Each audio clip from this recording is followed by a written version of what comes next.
Hi everyone, my name is Kate Johnson. I am this year's SAC president. I play on the women's lacrosse team. And Troy?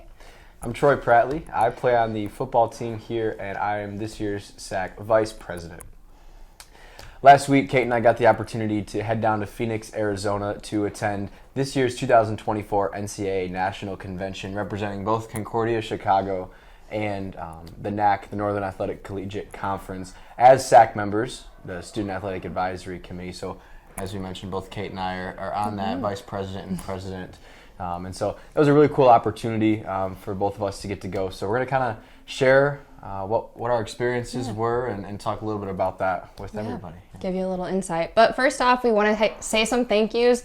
We want to thank Jeff Leining for the NAC commissioner, Joshua Schroeder, the NAC assistant commissioner, Ryan McGee, who is the NAC intern and also a GA here at Concordia Chicago, Janet Wolbert, our athletic director, and Kathy Gebhardt, our dean of students. We're going to kind of go day by day here and talk a little bit about what we did. So Wednesday morning, it was a bright and early morning for us. We left campus here at 4 o'clock. Kate had an Uber scheduled right on time for us. And got a Tesla even? We did. Flew out of O'Hare, which was an experience. Yeah. First time for me. Right. Real long. Yeah, like a 15-minute walk to the gate, but it was fun. Flew down to Arizona. We were met by another student athlete from the Milwaukee School of Engineering, also in the NAC. She was able to take us and two other athletes from Benedictine University to lunch on that first Wednesday. We had some good sandwiches there on the campus of Arizona State. Yeah. So that was really cool. It was nice to meet, the girl from MSOE, she was my roommate, and just to have someone so welcoming, and she was actually from the Phoenix area, so it was really cool. We had a local with us and kind of knew what was going on, but just right off the bat, everyone was so cool, and we were all like-minded in the way of wanting to further athletics and see all these ideas come to life on our campus. So I think just from the start on Wednesday morning, even though it was early, it started off so well. Yeah, I gotta say, I was really blown away with kind of the whole process. It felt like everything kind of went really nicely. They took great care of us in the hotel and planes and food, and like you said, everybody that we met was awesome. We'll talk about that a little bit later on as well. So Wednesday, we went to the hotel. We went to check in at the convention center. We got these shirts. Got a free t-shirt. Everybody's been raving about them since we've been back. They love the color. They love Arizona, but they're ours. Limited edition. And they were free. Too. Yeah, they were free. That's nice. What else did we do after that Wednesday? Walked around the convention center. It was huge. Just kind of explored a little bit. That night we had a NAC SAC dinner, but we also conjoined with the Coast to Coast conference, so we got to meet some student athletes outside of the NAC, shared dinner with them, kind of just mingled, talked among ourselves, and just learned what other SACs were doing, what other campuses looked like, their experience as a student athlete compared to ours, which was really interesting. There's a lot of similarities, but also differences among us, which is really cool. Yeah, I think that was probably my favorite part of the whole week, was just kind of interacting with the other student athletes and kind of seeing how much of our experiences are like, and what our perceptions of their school and what theirs are of our school. And it's just kind of fun now. I know we've already talked about planning to go to each other's games in the spring season. We went from complete strangers on Wednesday to playing cards in the hotel till 3 in the morning into Saturday morning. So that was kind of a really cool week-long growth, and kind of with that, Along with that point, we met people who play sports that we don't offer at Concordia, so it was really cool.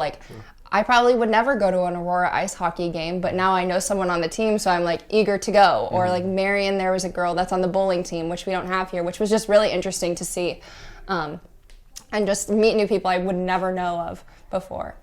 Yeah. So that was Wednesday. It was a good first day, kind of the introduction to everything. So Thursday was our long day. Not as early. It was not 4 o'clock, but it was the first session at 7:30. So. Probably got business clothes on, you're ready to go. True.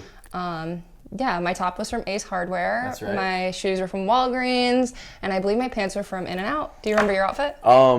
Man, so my shoes were from PetSmart. My pants were from the California Pizza Kitchen. My polo we got from O'Hare Airport on the way. Right, desperate and then times. My Concordia University quarter zip was from Aurora University. And so that'll make a little Very bit, gracious of a little them. bit of sense. You know, Yeah, for sure. It was a nice donation. Yeah, for sure. So Thursday morning we sat in on the Emerging Sports for Women session. That was the 7:30 to 8:30 time. And it was 6 sports that are kind of, emerging. They gave it a nice name, Emerging Sports for Women. It was acrobatics and tumbling, wrestling, equestrian, triathlon, rugby, and stunt. And we'll talk about stunt a little bit later on, but what were your impressions of that session? I really liked this session. It's something I've never been to before, but there were, what do I say, like administrators, leaders of each one of these sports. Advocates. Advocates is a better word. But they all pitched their sport to all the athletic directors and commissioners that were in the room, just saying why you would want this sport on your campus, the cost of it, how it would affect Title IX within your school if you need more opportunities for women, and just pretty much how you could incorporate that sport onto your campus, which was really cool to see them just pitch their ideas, how competitions work, what championships look like.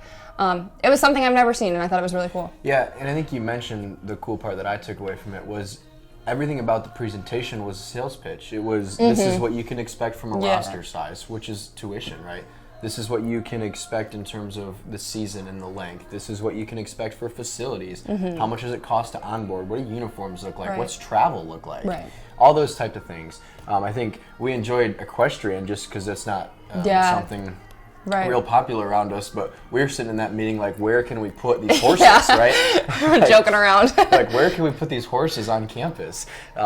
This is that kind of thing, and it makes you kind of wonder, hey, what are these things possibilities on our campus? Sports, that don't necessarily need those type of facilities as equestrian might. And then just looking at the population of female students we already have on campus, would they want to have an acrobatics and tumbling team? Would they want a wrestling team, a rugby team? And thinking about who we already have on our campus and what they might also be interested in. Yeah. It was really cool. So then the next session we both went and sat in was a student athlete well-being, mental health kind of experience type of session. Really cool. They had, so it's a grant program that the NCAA gives out, and so there were 3 universities that received the grant and the funding to implement these programs into their athletic departments. And so we got to hear from each 3 schools and how they kind of onboarded their program to their student athletes. And it was a different kind of mix of mental health stuff, mental health resources, anxiety, depression, suicide awareness, that type of thing. But then also the sports psychology part of it too, where they say that 90% of the game is mental. And so just kind of that difference, but also they kind of work really nicely together as well. So what did you think of that one? I really liked it. We heard from 3 schools, and there was 3 initiatives that they were kind of promoting that you could incorporate into your school. Some I think were more applicable, to campuses than others. But the one I really liked was University of Colorado Springs. They I believe it was called Mountain Lion Strong program. And so they broke it up by year in school. So if you're a freshman, sophomore, junior, senior, even a 5th year or a transfer. But it really took you through the whole experience of being a student athlete and some of the stuff you might be dealing with in each year that you are a student athlete. So freshman year, it focused a lot on going to college, being away from home for the first time, what your first college practice looks like, what just a normal day looks like as a student athlete that you've never experienced before, and then transitioned into your senior year where you're graduating, you might no longer play a sport anymore, just how your life looks outside of your athletic career, which I think was a really big transition and really cool. A lot of it was peer-led, so you had other student athletes leading it, you'd had group sessions and so forth, and they saw a lot of success with it, and I thought that was something that we could maybe incorporate here at Concordia and work, in the longevity of everything could have a lot of good turnaround. Yeah. So right after that, we were both in that one, and then I went to the next session, the Diversity, Equity, Inclusion, and Belonging session, and that was a really interesting one too. We got to hear from different speakers, the head director of Diversity, Equity, Inclusion, Belonging at BYU, and then also a member from the Big Ten as well, both there to speak on that topic. And that was a really interesting listen as well, because especially BYU, as they consider that a PWI, a predominantly white institution, and it was interesting to hear her perspective of the types of things that they have to do to make sure that all of their athletes on campus feel included in that space, as a religious affiliated school as well, as we are here at Concordia, religiously affiliated. So I really enjoyed that one. I have some paperwork to read through, some kind of ideas and frameworks still left to go. The plane ride on the way back, I got all the stunt information. I spent a good hour. No, yeah, we had time to waste. Yeah, a good hour on the plane reading all about stunt, and then the DEIB stuff is next on my reading list. But you were at... I think at that point I took a break and I kind of enjoyed my Phoenix weather. While it was negative 30 here, we were in like 50, 60 degrees, so I took advantage of it. But we met up at the Division III student mixer luncheon, I believe they called it. So we got to sit in with all these student athletes from Division III schools and conferences all over the U.S. And I think that was really cool. Like, I met people I never would have met before. I heard about schools I didn't even know existed. Exactly. And we got to talk through legislation and what Division III looks like. And we also got transitioned into the Special Olympics portion of our day. And you want to talk about the Special Olympics? Yeah, so we heard from Special Olympics athlete Katie and her brother as well, Jack. And Jack is on national SAC. So that was really cool. Yeah, so it's kind of a Q&A. Katie got to tell us about her experience in Special Olympics and all the sports that she does. It was basketball was her favorite, and then swimming was second. Yeah. But she was open to everything. She was. I'm sure she's tried it all. Yeah, she was a really great listen, and Jack did a really nice job too, kind of bouncing that off. No, that was really cool. Yeah. In high school, I had experiences with Special Olympics, so to see it transition all the way into Division III SAC and have that be something that we hold as a priority was really cool. And we hold it as a priority here at Concordia too, within our SAC, and have events throughout the year for Special Olympics. So it was really fun. Yeah. Then from there, after we went to the Special Olympics actual event. Yes. So we played some cornhole. We did a little dance, some line dancing there. Had a photo shoot. We played some Connect Four. Nate, my roommate from Aurora, he plays lacrosse at Aurora. We played Connect Four against the two girls from Illinois Tech. And it was kind of funny. I was vlogging the whole weekend, so head to CUC SAC Instagram page to view our vlogs. But I was vlogging, and I was like, hey, I'm here with Nate. We're about to beat the girls from IIT in Connect Four. And then quite literally, as soon as I put the phone down, put it back in my pocket, the girls won. And so I had to quickly pull that back out and recognize that I was wrong quickly. But that's what I get. A little cocky there in Connect Four, but that was fun. Good time there, for sure. too. Yep. But I think our next event, I would say honestly this might be one of my favorite. It was really cool, was the NCAA Woman of the Year. We were in this auditorium type setting. It was really cool. Like just the amount of people that rallied around to watch this presentation, and it went very smoothly.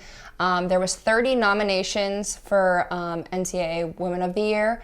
And then I think they narrowed it down to a top 9. It was 9, yeah. So 30 was 10 from each division. Okay. Top 9. Yeah, and then a top 9, and they all presented a video, kind of like their majors, what they do, what sport they play, mostly like their extracurriculars outside of their sport. Like there was some people getting like 3 majors, they like had all these nonprofits they organized, and it was like astonishing. Like it was really inspiring. And they're all American athletes. Yeah. And like we're sitting there and I'm like, gosh, I thought I did a lot, but like, wow. So that was really cool. And just like all the people that were sitting there watching, and like how many times we gave like a standing ovation, like it was up, down, but it was like you could, like you couldn't not. It was really interesting. Absolutely. It was really cool. Yeah, so the winner ended up being Logan Eggleston from Texas women's volleyball. And her parents were there to accept the award because she was playing in Turkey. Yeah, she was overseas. So she was overseas playing professional volleyball. Texas won the national championship just a month or so ago. So that was really cool for her to add that to her list of awards. And yeah, that was really cool. It was a good time. Like just the presentation, everything. It was great. And then did that wrap up our Thursday? We had the delegates reception. That was kind of just like it's a hangout. Hangout, just mingled. Got to talk to some other athletic directors. And, people across the country. Yeah. Troy was looking for Michigan. I was looking for Nebraska. That's right. I think we both failed by the end of the week, but meh, it was okay.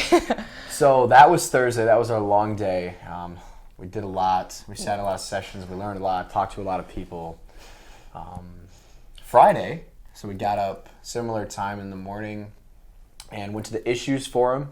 So to kick off the Issues Forum, we got to hear from Anita DeFrance. So she was a former Olympian, bronze medalist in rowing. She was a former collegiate athlete and a really pioneer in the woman in collegiate athletics. Yeah, she like talked about how there was no like women's team when she was growing up, that she'd go play on the men's team, and it's just like, wow, we've come a long way, and like it's really cool to honor and hear her story for sure.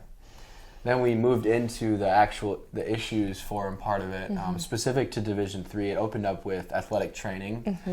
So we got to hear from the athletic training working group, and so that's a group dedicated year-round, focusing on what's going on with athletic training, what can we do about it, how can we help schools fund it or find them, really is kind of what seemed to be most important.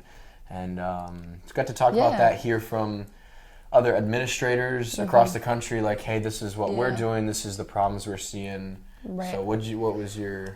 I think it was really interesting to sit in on the Issues Forum, because they talked about a lot of stuff and had questions that we don't necessarily see from the student athlete perspective, and it was more administrative, but it was really interesting to see, like, you're talking about, changing practice times, you're talking about hours of work, days off, salary, stuff like that, where we're not pulled into that as a student athlete, but to just sit back and listen and talk about how, sometimes Division III schools are having a harder time finding athletic trainers compared to a Division I school also in their area. And just to hear like everyone rally around, we're all having this same issue, what can we do? I thought that was interesting. Yeah, to your point, what you were talking about, there was a school, and I don't remember what conference, but they were saying that they had 3 athletic trainers, 3 full-time, in their Division I school just down the road from them had one for each major sport, and the clubs. And the club sports had athletic trainers dedicated for them as well. So that was kind of an interesting perspective. You saying that, it reminded me, I wish I remembered her name, but she was so well-spoken, and she talked about how Division III, we have the most student athletes out of all divisions, but yet we're struggling with certain issues, and like athletic training being the one we're on right now, like we have the most, but we're lacking in these areas, and just like how we be better for our student athletes. And so to hear like all these administrators and commissioners and presidents of universities rally around that was really cool to see, and like know people do have our best interests at heart. I think that's the point that was like really reassuring. Like you go and there's all these topics and there's all these rules and they gotta vote on this and get a second for that, and it's like, but it's at the end of the day they're doing it all to make sure that our experience is what they want it to be and what Division III promises. And so everyone's just trying to make good on that experience for the student athletes. So after the athletic training session, it was officiating. And so that was kind of a similar issues and solutions. Kind of, we talked a little bit about sportsmanship in there and how that impacts officiating. What was your impression on that? I thought it was kind of funny when they were like, it feels like we have to babysit adults still. Right, yeah, 100%. I thought it was interesting too. There were some administrators that would talk and they were like, I used to officiate when I was, like up and coming, or stuff like that, to hear their experiences of how they've been treated as officials and how we can do better. And I think it goes along the lines of like teaching like the youth. And we talked about like, unfortunately, as an adult, if you're like don't know how to behave at this point already, like you're kind of a lost cause almost. But like, having people our age and younger and just instilling the right and wrong and how to respect your officials and let your officials officiate was a big point of emphasis. Yeah, I thought one thing that was interesting too, we got brought up a few times throughout the weekend, was what conferences and institutions are doing in order to have their teams exhibit good sportsmanship. Right. And there was one person that spoke up and he said their issue was in red cards, that in all of Division III, their conference had the first, second, third, fourth, and like sixth leading teams in red cards. And he said, we hit a number and we said, if you reach this number, you are not allowed in the postseason, like in the conference tournament. And the team that won their regular season championship, they didn't let compete in the postseason. So I thought that was interesting, that there is action being taken individually by conferences and schools to kind of help that issue out. And that was just the example of soccer, but kind of makes you wonder, like, is that possible in any other sports, and our schools and our conferences doing that 100%. In order to help protect officials and that's like the big thing. You can't play games if you don't have officials, or referees or umpires or all that. So I thought that was kind of cool that schools are taking that into their own hands and saying, this is what our conference is going to do to help the officiating problem. Yeah, for sure. So after the issues forum, we met again with the Coast to Coast Conference and our NACC, the NAC-SAC reps, and we had a lunch with the commissioner, Ryan McGee, and Dell Robinson, in which he kind of went through, what does it look like each year you're in college by the time you get there until you graduate, from where you become a student until you become a professional, and the things that it takes to get there along the way. So kind of a professional development workshop, maybe you would say, and that was a really cool experience as well. No, I think it was really cool. Dell had a lot of good insight just in like career development, like what you should be looking at your freshman, your sophomore, junior, and senior year, and how it's never too early to start. Just taking those steps, shadowing people, just reaching out for information, making connections. And I think that was the whole point of the weekend, was just to make connections. They kept telling us, like, you might sit next to someone random at this issues forum, but that person might help you 5 years down the line, and you never knew that. So I think that was the whole point, and Dell did a really good job presenting that and asking us, like, what is your major? What do you want to do? We all went around the room and said, well, we went into college thinking we were going to do this, but actually we want to do this, and our dream job is this. And that was really cool just to hear everyone's perspective, especially from the Coast to Coast Conference. Like, they're on completely different, like, they're not in the Midwest like we all are. So it was really cool to hear their experiences as well. Yeah, I like, we were all student athletes, and we all have a passion for collegiate athletics. Otherwise, we wouldn't be doing what we're doing in SAC. But when you look at everybody's majors, and it was all across the board, from lawyer to social work to engineer to doctor to everything. And that was really interesting too. Never too early to create a LinkedIn account. Yeah, I saw your. Right. Or too late, I guess, if you look at it that way. Maybe I'm late, but I created a LinkedIn account. Okay, so like that was good. That was a good meeting too with Dell. After that, it was fun. We went to the NAC Athletic Director SWA meeting. It's the NAC conference meeting. NAC conference meeting. And so this is like what all our athletic directors and SWAs sit in on. I think we learned they meet 3 times a year, sometimes virtually if needed. But they just kind of go over everything conference related, any issues, voting they need to do. And we kind of just got to sit there as like little flies on the wall and speak up at times when we had like an idea or they wanted a student athlete perspective. And that was really cool to see. And just to like, I know Aurora, but I never knew their athletic director, or, you know, I knew WLC, but I didn't know theirs.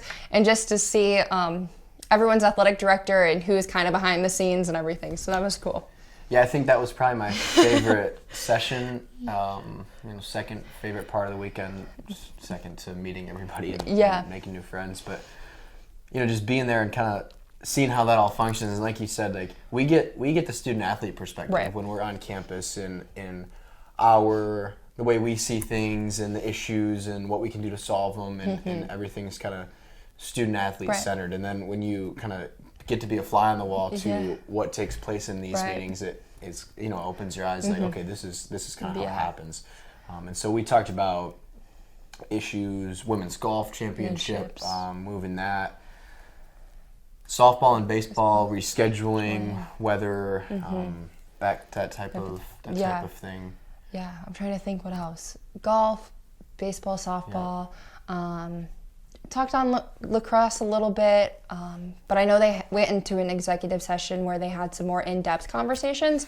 But it was really cool just to see everyone's perspective and the athletic directors, speaking up for their softball and baseball coaches and what they want as the team, and not just being all about you, but rather what your school wants and what your coaches and your athletes want. And to hear the way they just would talk and bounce ideas off of each other and talk about like budgeting and travel costs and stuff like that, where as a student athlete, like I don't think about it, just the bus is there and I get on and I go, I think that was interesting too, that each school, even though we're only in Illinois and Wisconsin, are the NAC conference, but the way it impacts each school differently, because you got St. Norbert and Lakeland kind of way more up in Wisconsin, and then a few kind of more like Chicagoland schools that the budgetary concerns are different for those, like, hey, we got to go back to play another 3 innings of a doubleheader. For us in Dominican, we're across the street. Who cares, right? We'll walk there. But for us to go to St. Norbert or St. Norbert to come down to us, how does that work? And,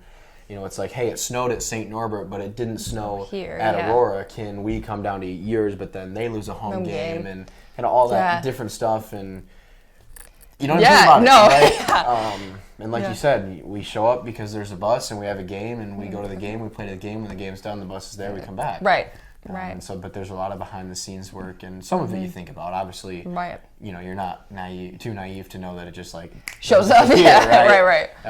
But kind of see how that all works and why decisions are made the way that they are was kind of really important, and definitely gave me a new perspective, a good perspective of kind of how athletic administration works and maybe why things are the way they are here at Concordia or in the conference as a whole. Us as student athletes, we'll come up with the idea, but sometimes we don't know how to get it in place. But no, I agree. It was just interesting to see how they all worked together and shared their ideas and spoke up on behalf of their schools or whatever it may be. So I also liked in that session too, it felt like they led each question with, what did your coach say? What was the coach's vote? And then what was the student athlete's perspective from each school too? And that was the front. Before the conversation even started, it was the coaches were unanimous in this decision. So that the athletic directors know, all right, if the student athletes are in favor, the coaches are unanimous, as long as we can make it work, there would be no reason. You know? So that was kind of cool to see as well, kind of what goes into making the decision, and the support of the student and the coaches, and then the administration backing that up. And I think it was like they would talk about topics, and some they voted on and some they didn't, and it's like they weren't afraid to push it back to another meeting to make sure they were set in stone with their decision. It wasn't anything that was forced, and they didn't mind tabling a topic for next time. So I thought that was cool. So that was Friday. We got to kind of maybe 4 o'clock till Friday, so a little bit shorter day on Friday. We both got to have a little family time. We both have relatives in Arizona, so that was really awesome. And Saturday, we picked it back up bright and early once again, the last day of the convention, at the legislation session. And so that was a time where, these proposals that go through this year-long process of these are the things we might want to have changed, and it's talked about all week. These are the reasons why, and there's all this paperwork of, if it says this, it could lead to this, or this is what would happen if this happens, and all these different things. Right. So there were 6 proposals this year. All 6 passed. Yep, 6 for 6 there. Couple ones that might affect Concordia, I would guess. The first proposal about the Division III philosophy statement, and so that was 2 main things. It had 2 amendments within the philosophy statement, then we had to vote to pass the amendment. Yep. Right, so it was three votes for one proposal. The first amendment was to retain verbiage of Division III being a primarily 4-year experience, and that was the closest vote of the whole of all 6. It was kind of close, and then didn't really get that excited. After that, it was like, well, this was the vote, right? We were hoping for something exciting. Something yeah, but that's okay. Well, Stun was last, so really we weren't hoping for it to be close in that one. But retaining the verbiage of primarily Division III experience, and that was something.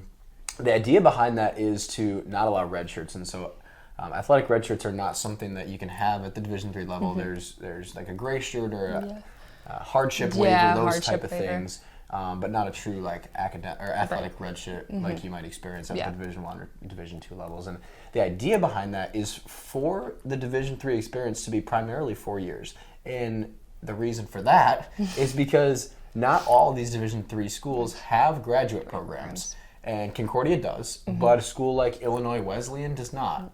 So what they're trying to prevent is a competitive advantage where schools like Illinois Wesleyan would have their student athletes for 4 years. Yep. And a school like Concordia could say, okay, everybody that graduates from Illinois Wesleyan, come do your master's at Concordia, get your extra year eligibility, your final year, and then start your degree. And so what that means is now Concordia Chicago is playing with a ton of 5th-year players. Compared to freshmen. Exactly. And so that was kind of the reasoning as to why it passed. Now there was the other side of that where schools were worried like, hey, the COVID year is still relevant. The hardship waivers, those are still relevant. And so there was kind of some pushback of, hey, just because it says primarily 4-year experience, like what does that look like for kids who have to take a 5th or 6th year? And I think when we sat in that SAC luncheon, their focus was really on the word primarily, right? Yeah. And so they said there are exceptions. COVID was an exception. We're not going to go through COVID every year. Fingers crossed, right? And so the COVID year, as we've come to know it, the COVID year is not something that's normal per se. And so the primarily 4-year really is what the focus was on that, and that's why that one passed and was retained. Do you have any thoughts on specifically the First Amendment? No, I think, so we got to vote as a SAC here at Concordia, and then we submitted our answers to the conference, and then it works up the chain to National SAC and all that jazz. But we just kind of looked at it and saw, the verbiage and the years like Troy was talking about and stuff, and I could honestly see it from both perspectives. So I really thought it was interesting during the legislation voting. You were able to go up and speak and, ask, like, I ask that you do vote for this or you don't vote for this, and these are my reasonings why. And I remember there were some people talking, and Janet, our athletic director, turned around and, like, asked us our opinion and, like, kind of explained what was going on. And so to hear from it, just, like, seeing it play out was really cool.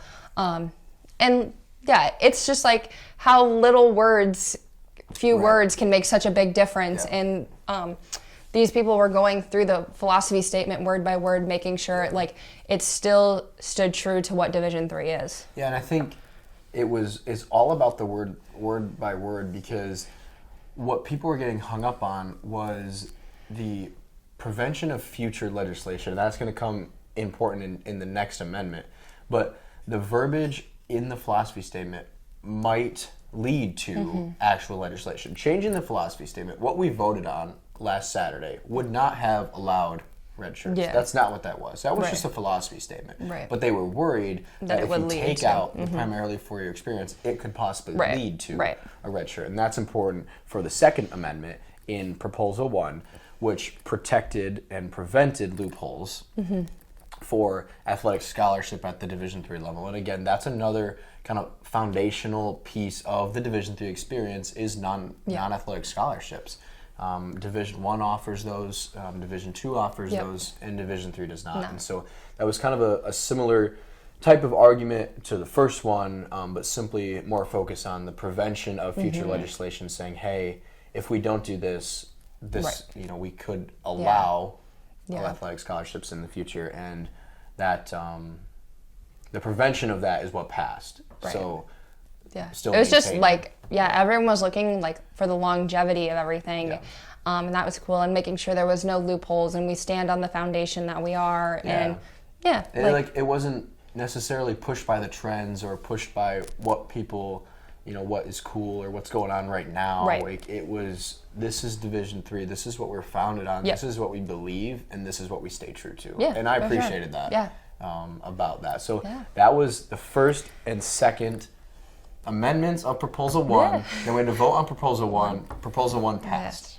Yep. Moved on to the second and the third. Those both passed, not necessarily as relevant. These little BlackBerry-looking things. Yes. They look like a BlackBerry phone. You stick your institution card at the top that registers which school you are, and then put your vote in that way. And that was kind of cool. Rather, we could see it live on the screen as votes would come on, and they would say, 87% to 13, and then the membership stayed. Yeah. The other vote that was relevant to Concordia is stunt. And so that was exciting news for us, as Concordia was the first institution in the state of Illinois to have a stunt team. There are several others now, but we were the first.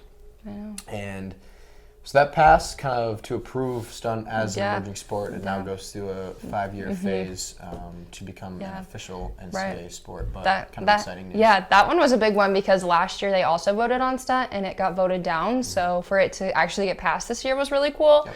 And going off stunt and the emerging sports and for women, earlier the advocate for stunt, she actually stayed in the same hotel as us, and we had our little credentials on, and she read that mine was Concordia, Chicago, and she was like, oh my gosh, we have a stunt team. And I was like, yeah, we do. And for her to know we were one of the first institutions to have a stunt team was really cool. And, so we're glad they're emerging sport now, and Yeah, that was cool.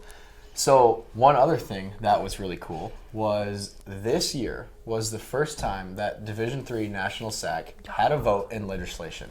And that was cool to be there, cool to experience that, knowing that our peers and the other student athletes in Division III, the National SAC, got a vote, voted for legislation, voted 6 out of 6 the way that National SAC vote was the way that the voting landed, which is also kind of cool, I suppose. But, another good step in the movement to kind of hear the concerns, and not just the concerns, but the praises of the student athletes, right? And that's what a lot of the weekend was. It wasn't, hey, this is bad, or we talk about the issues for them, these are all the issues. No, it was a celebration. Yeah. It was a celebration of, these are all the student athletes, these are the administrators. Right. This is what's going on in Division III. This is how we can celebrate it, and this is how we can make it even better. Right. And that was one thing that I appreciated about us too. But just wanted to point that out. So that was a really cool part of the experience as well. That was really cool. And for us to sit in these luncheons and stuff, and we got to meet all the people on National SAC and what sports they play, what institution they're from, and to know they're just like you and I. They're going to class at 8 a.m. on Monday just like I am, and here they have this ability to vote on behalf of all us student athletes. And for that to be the first time ever, and for us to sit in the same room and witness that, it was really cool. It was a moment in history. So it was. It really was. So the legislation session ended the official weekend for us, but it didn't end the weekend unofficially for us. So we got a text, it was actually on Friday, an alert from Southwest that because it was negative 30 degrees and we had a snowstorm, our flight was canceled. We were okay with that. We had obviously a full Sunday to get back. We had Monday off of school because of Martin Luther King Day, and so we didn't actually have to be back until Tuesday. So our flight got canceled. We weren't really sure when it was going to be rescheduled. We didn't really give a ton of effort into getting it rescheduled. It got rescheduled for us. Yep. And the conference was gracious enough to let us stay another night in the hotel like I said, the whole process, they took care of everything. No, yeah, it was great. And made it really stress-free. And so we stayed another night. Sunday we flew out, or Sunday morning we flew out early in the morning from Phoenix back to O'Hare. Read our stunt materials, talked about that a little bit. Yeah. So that was kind of the unofficial end to our weekend. We have a lot of information to bring back, as you can imagine, all those days. Sitting in those sessions, talking to other people. What are you guys doing? This is what we could do. These are the ideas. We're bringing it all back. We've got a lot of work to do. Yeah. We have a couple lot of things, ideas to share. A lot of ideas to share, and we can talk through a couple of them right now. So I'll let you lead that. Where do you want to start? Oh my gosh. I think my most passionate one, we got this idea from MSOE, and Aurora is working in the process of doing it now. But currently at graduation, we don't have student athlete stoles to wear to show that we were a student athlete here. And so I think as a SAC, like, I really wanted to make that our priority. And it's a part of who we are. We come here for 4 years to play our sport, and it's a big thing that shapes our experience here and what we do. And like, we should have be representative of that. So we're working with that, working with the alumni relations and with our athletic staff. So that's what I'm really looking forward to see that come to life, for sure. One thing that I'm going to start getting going here on soon is making sure that all of our coaches are registered with the National Governing Board of each sport. And that came from our conference meeting, our NAC conference meeting, where they were talking about, specifically in the sport of soccer, that not all of our NAC soccer coaches are, and it stays true for all of the other sports as well, but specifically they were talking about soccer, registered for the National Governing Board of soccer. And so what that means is when it comes to nationwide postseason awards, our kids are not getting recognized in all region and all American type of awards, kids from the NAC. They're getting all conference, right? Because that's something that the NAC does specifically. But when you come for the more nationwide votes, our kids are not being represented in that. So that's something that we're going to get going on and make sure that at least all of our coaches here at Concordia Chicago are registered for that. That's a good our one. student athletes are being represented and getting the recognition that they deserve for the good work that they've put in the successful years that they've had, not only on the pitch, but on the court, on the field, in the pool. Yeah, no, 100%. I guess one more thing we can discuss with the issues forum with athletic training. We actually learned that we're quite lucky to have 4 athletic trainers here at Concordia. So making a point of emphasis to show our thanks and our appreciation to them. March is National Athletic Trainer Month, but showing our appreciation outside of that, to let them know that we appreciate all that they do, the ice baths, the ice bags, the heat, scraping, cupping, everything they do for us. So I think that was a big point of emphasis this weekend. Yeah.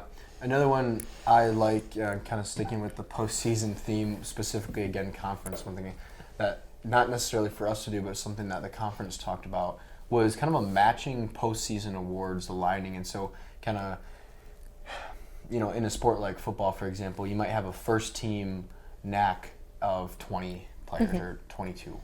And then you have a second team of 17. Right. And then you've got an honorable mention of 40. Or in soccer, you got a first team of 15 and a second team of 8. And the conversation was just, well, it's a team, right? So if we're going to have a first team of 15, let's also have a second team of 15 rather than a second team of 8. So that was something that I made note of, and we'll be interested to see how that plays out. And again, that's just another way we can show our student athletes they deserve the recognition for the work that they've done. Yeah. Cool. Another thing, women's flag football topic. Something we're going to talk about here on campus. See kind of what the vibe of that is. Yeah. Might get added. That'd be really fun. Heck. I wish Golf. I wasn't a senior. Oh, golf. Don't get me started. I'd totally golf. We'll work on that too. Right, for sure. So let's actually, before we head off, I would like to talk a little bit about SAC and the kind of things that we do, just so the viewers out there on YouTube or on Facebook have an understanding of what actually is SAC. We've said it 100 times in the video, but what do we do? Right. SAC is the Student Athlete Advisory Committee. Our SAC is brought together by every sport, has 4 representatives. We always suggest that you have 2 upperclassmen and 2 underclassmen. Then you'll usually see like your underclassmen gradually go up in SAC and be there for a lot of years.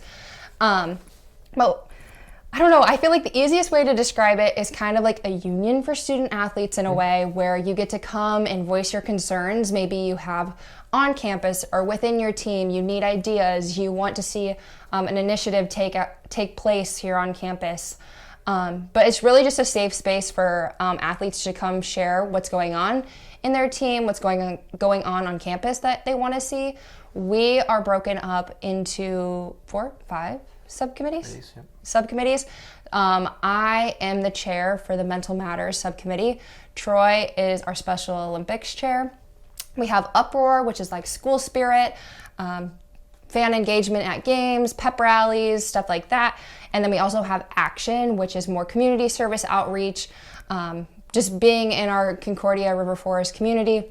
And yeah, so we do all that. Yeah, so apart from just the student athlete side of it, one of the main focuses for us is that outreach part, and not only on campus but in our community. And so our aim is 2 events per semester per committee. Yep.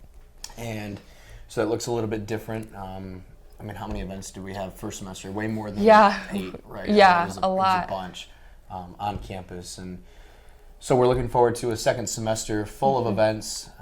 We'll partner with some other organizations on campus to make a lot of those happen. Right.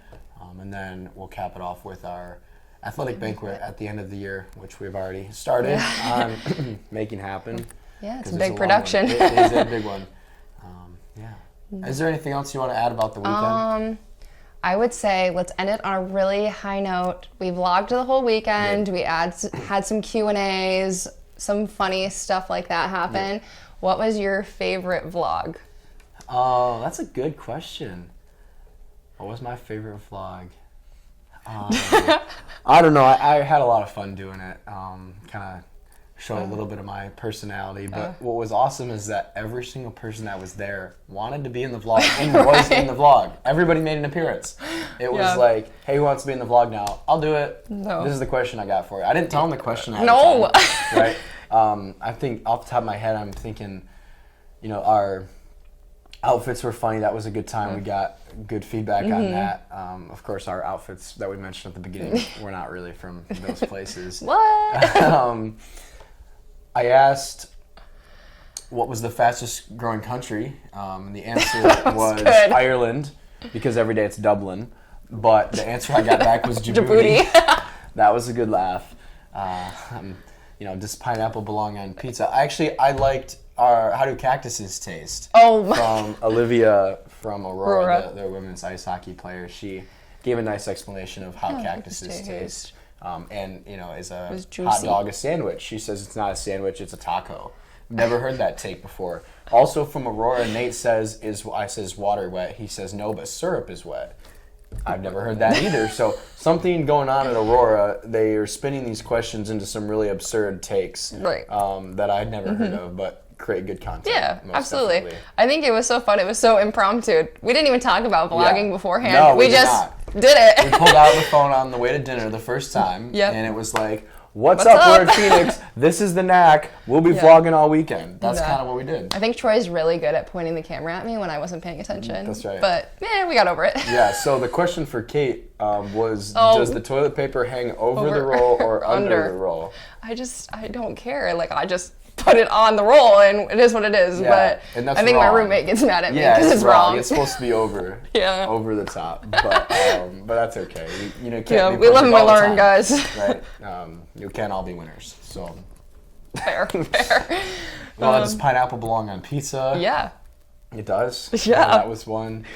Have we seen any scorpions? We got our AD and our dean to do the gritty.